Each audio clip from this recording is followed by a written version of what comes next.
Who would like to go next? Oh, I see this group. Ready? Okay. Okay, so our top two were training for school nurses and handouts for students, and training for teachers, and all of this would be done during Red Ribbon Week. And our main focus would be to target the 3 out of 4 that are not. So 1 out of 4 does, 3 out of 4 do not. Which one are you? And just sort of incorporate that into Red Ribbon Week, but it have its own highlight, not clumped up with drugs. It'll get lost. Okay. Target 5th grade. Oh, and target 5th grade for presentations during their Red Ribbon Week.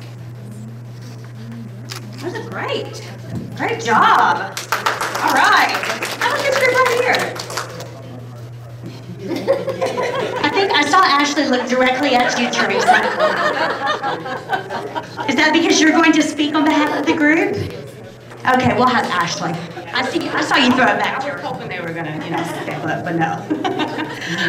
And so this group decided, similar to what y'all suggested, having after-school groups where for quitting, that's guided by peer mentors, and also having safe spaces on campus where students can meditate, because we don't really know a lot of the risk factors for why students turn to vaping, and so just creating like an affirming environment. So those were the 2 solutions. Good, thank you. As we're moving in this direction right here, yes? Okay.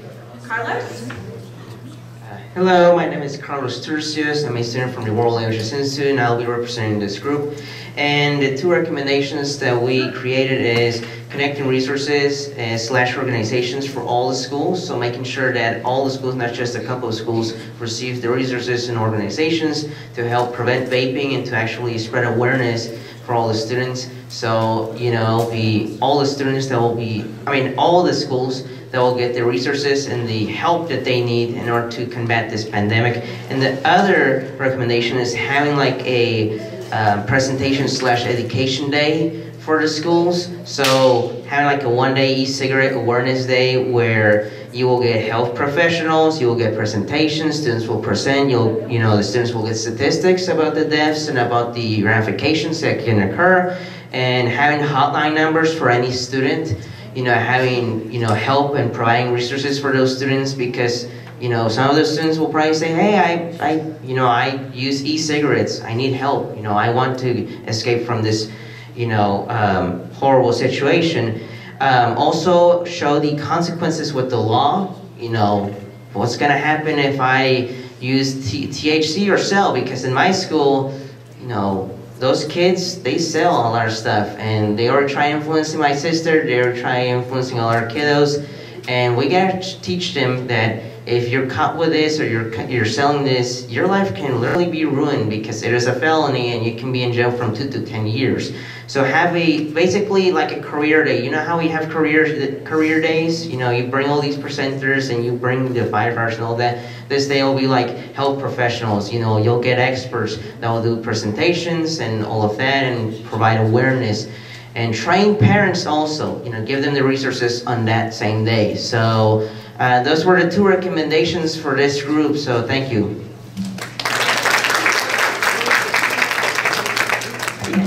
Okay, I think we have 1 group left, is that right? Right over here. Hello. Who's going to talk on behalf of your group? Okay. We're going to pass that. Our 2, we had great discussions. Some of them are similar to others, but we think it's good to have more youth survivors speak out. It's one thing, students are not going to listen to adults. They hear their parents all the time telling them what to do and not do and why you shouldn't do that. So I think if they hear more youth survivors speak out, like Anna so graciously has done many times lately, and more community access and awareness, and the peer-to-peer activities to educate everybody about. Yep, that's it. Very good. This group is smart. This is awesome. Okay, so would we like some reaction? Anybody have some reaction on the panel? Okay, great. Thank you. I have a self-deprecating story. I went to a high school about 2 years ago at request of the principal, I know he gathered feedback after we had a big assembly. I talked to both middle school and high school students. And at the end, he told me a few days later that he asked how to go. And they were like, hey, that was great, but can you get someone younger? Knife to my heart, but I get it. I'm their parents' age. They don't want to hear from me. So all of you talking peer-to-peer, exactly. And we've seen that, adolescent health-wise, we've seen that for decades. As long as it's something that they can believe their peer, so it didn't really work well with AIDS because there was a lot of unknowns, but just about everything else, peer interventions work way more for adolescents than any of us adults talking. They hear Charlie Brown's teacher when we speak. How does Charlie Brown's teacher go? I can't. Exactly. Wah, wah, wah. Right. So peer-to-peers, these are great ideas. And I think we actually have examples, actually just in Fort Worth ISD with this, with the development of the Hope Squad that has gone out to several schools, which is a peer-to-peer group in an effort to prevent suicide. And so that was a group that was developed out of Utah that is actually kind of spreading kind of around the United States, that I know at least, you know, our kids go to Pascal, that we know is in that Pascal pyramid going from elementary school up. And so we know that those kinds of things can work. So we just need a group together of very excited people to put something like that together. Anybody else? Reactions to what was said? Okay, I'll ask another question. Are you surprised? Did you think something would come up as far as suggestions from the community that didn't come up? Do you think a topic might surface? Well, I'll surface one.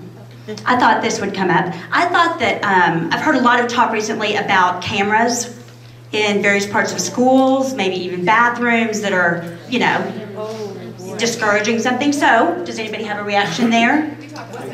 Okay. Well, I've read about these sensors, these smoke sensors, not the cameras. So I've heard about these sensors that would alert administration that there were some smelling. They could smell the vaping in the bathroom. So I think Anna talked about people getting up to go to the bathroom quite often, and so I guess it would send an alert to administration or a teacher that you need to go to the bathroom because somebody might be smoking or something. So that was something that I've been hearing about. Schools were putting those into the bathrooms as a means to catch the student. And so I'm not sure if that's the best way to invest. I think that prevention, like Dr. Powderly was saying is prevention is a better method. Let's stop them from doing it in the first place. That's good. Dr. Stout, do you still have your microphone on? Or? Oh, okay. Before I walked off with it. Yeah, we're Americans, we like our gizmos. I'm not sure a gizmo helps on this one though. I mean, you think about it, okay, you're gonna put a sensor or a camera in a bathroom to detect if vaping's happening. I don't need money to say vaping is happening in the bathroom. Yes. They call it vape hunters. Oh, good. Yeah, I know. I think there is a false sense of security that comes with some kind of detector that you think it's going to detect when it isn't. And quite honestly, there is an entire culture around stealth vaping. Basically, there is all of the urban mythology and websites dedicated to how to vape and not have it be obvious. And people get really good at this. There's all kinds of puffing techniques and how they set these things up and all of this so that you don't make a cloud, that you don't make this stuff. Quite honestly, I hate to break it to you, but if you put a detector in the classroom with you to detect if somebody was vaping, it would go off all the time. I guarantee you there's a kid in there vaping. I taught high school years ago, I would have kids that would be drinking in the classroom. This was long enough ago that was the worst thing you'd do is drink. They get really good at hiding this stuff. So thinking you're gonna put a camera in there that might do something is just money that's not then available for strategies that may actually do something. Yeah, exactly. think it's pretty, if you put a sensor in there, like I don't know, I think that it would help a lot, but also at the same time, it's just as simple as no, I'm not. And also as simple as, oh, you hear the keys come in when you're going to the door and you flush the Juul down the toilet, just buy another one, put it down the drain. There's just so many solutions. And when you can also like zero it out is what like people call it. It's like, so there's no smoke. It's so simple to just be like, no, I'm not vaping. I don't know what you're talking about. Right, I think when we start going towards like prevention and practical things that we can do, you know, and I've talked to in groups with teachers and nurses and things, is like, so some of the easy things to do would be in schools is to not allow teachers to use any essential oil things, because that allows you to, because that can mask so many smells, which we know need to get masked if we've been in a group of teenagers before, right? Okay, I get it. God bless you all. But that is a kind of a simple one-time step. And then to go through and educate teachers as to, if you have a student asking to go to the bathroom every 5 to 10 minutes, you know, what's going on? And what resources do those teachers have? What should they do at the moment and long term? And so I think education going out to educators is to say, what can we do to help in our classes on a daily basis to prevent it? It's like, I've obviously been a student, and I know one of the things that made me so angry, but I guess works, is putting a limit on how many times they can go to the bathroom per like semester. Even I remember one of my teachers, you could only go 5 times, which enraged all of us. But at the same time, it works, because then they can't go. Any other words? Okay, so let's give our amazing panel and our amazing a big round of applause. Thank you. Toby, would you like to make some summarizations of what we kind of heard today and tonight? And yes, because and then we've both been up since 6 a.m. Right. You get to summarize. Yeah, this is Toby Jackson's been up since 4:30 a.m. So if I talk real fast, you'll know it's triggered a manic episode. I've never had one before, but I've heard that Legacy can do that. I'll try to go slow. So thank you all for being here, but most importantly, thank you for sharing the information. I so enjoy talking to Ron, who is an AP at Haskell, and just hearing his challenges with this. And then State Rep Collier with solutions and included state money. I always love that. Somebody else's money, not ours, right? So the things that we had here in conclusion from our big whiteboards, they turned into this. Parents need to have the conversation early. And for the people I talked to in the room, and I was asked this all day by the media and yesterday, 3rd or 4th grade, which is it? And they're saying 3rd grade. What do you think with 3rd grade, should we tell people about the safety? Do you believe that would be a good idea? I don't know, raise your hand if you do. Sure. Nobody knows the answer, so you're okay. We heard that with Dr. Powderly's example of the Hope Squad as a model, and I think that's great. Dr. Barnett taught you one thing tonight. It was to say what? E-cigarettes. That's right, and I already failed. 3 and 4 are not using e-cigarettes. That means we have opportunity. That's our baseline. 75% of our kids are doing what they're supposed to, not using these things. But we have to prevent them from engaging, but also clean up the other 25%, which are on a spectrum, right? Some of them are very recreational, and some of them are using them heavily. So we've got to figure that out. And that's going to be pretty tough to sort out, I think. I don't know. What do you guys think? Think that's an easy one to hit that 25%? I think oh, I love that. Let's say that. Say that for us. It can be done. That's the best part. Yeah, campus response plans with prevention in mind. But yes, it doesn't matter where the spectrum is. We've got to start acting and start somewhere with resources, with where you could go with the addiction programs that are already working. Let's not get bogged down and make it more complicated than it is. Offer help that we have. I agree. Thank you. I think that's a round of applause.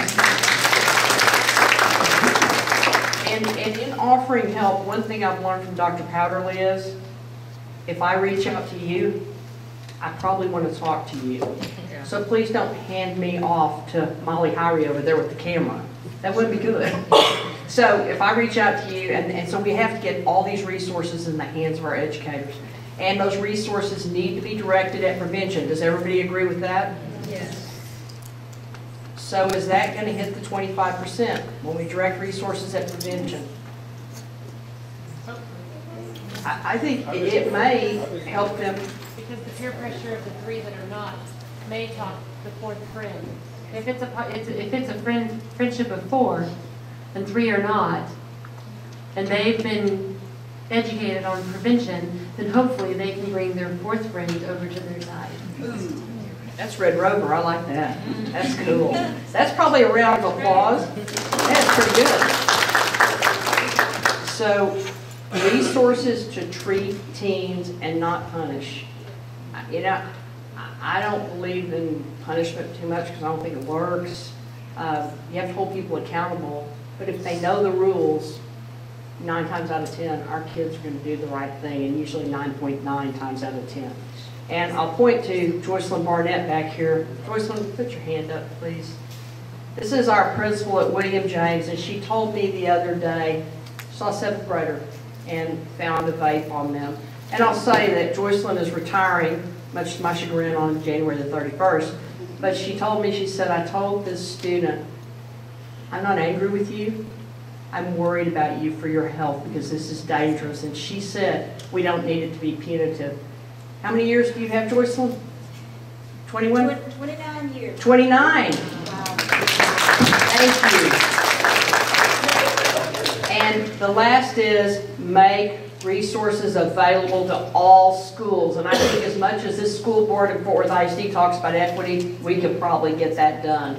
The part that we're interested in with Fort Worth Spark is after school, that out of school time, because what happens then? That's when they can try things that they should or shouldn't. I'm happy with them trying something like doing a stork stand, but I'm not so happy when they try to use cigarette. So we've got to work harder in that arena. Does anybody else have any final comments or questions? Oh, this is cool. I have one that just really, I guess, brought forth some information to me from Anna. She was in our group, and one of the things she said is that the e-cigarette actually decreased some of her anxiety. And anxiety I'm a school nurse, elementary school age, and I see so much anxiety. And the littles, we're talking 1st grade, they come in and they have the tummy ache. They are very worried about whatever's important to them. Sometimes it's a test, sometimes it's friends, relationships, so forth. But if we can, as educators, as nurses, really give good coping skills and for the anxiety, because the anxiety is through the roof. These kids are taking their parents' Xanax. They're seeing that mom's anxious, dad's anxious. It's okay to be anxious. It's okay to self-medicate. And so if that's what we're doing by a vape, by alcohol, we need to start really teaching these safe coping skills throughout. Yeah. And Alice Turner Jackson, oh yeah, round of applause, I forgot. Alice Turner Jackson, who left as Director of Health Services, is gone, so we're just going to say we're going to do that. And then I'll tell her in the morning at 6 a.m. She always knows I call her 6 a.m. It's something horrible. I want to ask Dr. Powderly if she'll follow up on this, because she's told many of us how she knows what day it is and what month it is. Can you address that? So we all know that the levels of depression and suicide attempt are exponentiating in the country as well as our community. I think that you are right on the mark that for a lot of children, they use e-cigarettes or other substances to cope with stress and anxiety. We are certainly seeing it at young ages of a lot more what we call somatic symptoms of belly aches, headaches, things like that. We are seeing the effects of, I think a kind of a generational problem, and I think some of it deals with our need for teaching resiliency. There you go. And I think this can come from schools, it can come from community members, it can come from parents, that we all have high expectations of our generation, of our kids. I have a high expectation of my child, we have high expectations of everyone else, and we expect them to do so much more than was ever expected out of us academically, socially, in our community, and they have a lot of expectations of high performance. Unfortunately, we drive them to be such successes that we do not allow them to fail. And one of the core tenets that I talk to families about is allowing your child to fail. At a young age, whether it's not bringing their library book back to class, whether it's not making a team and not intervening with a coach, it's building those levels of resiliency from when they're young so that when things start happening and those social pressures start to mount, or those academic pressures start to mount, that we have other resources and we have a healthy way of dealing with failure. And I think that this is what is happening just kind of in general. So again, talking to kids at a younger age, I like to use the term 8 is great. And a lot of people look at me when I talk to them when they come to the clinic, because 8 is a great time to start talking about drugs, alcohol, cigarettes, sex, stress, anxiety. Now, you don't have to go into all the gory details that you would necessarily talk to an 18-year-old about, but on a basic level, starting young, starting to talk about all of those different things and building levels of resiliency as you go forward. So the trick is, again, is starting these kind of prevention strategies young, and how do we deal with what we have now? And so those are kind of two different things of the things that we do now to help our kids, and how are we going to build the next generation up.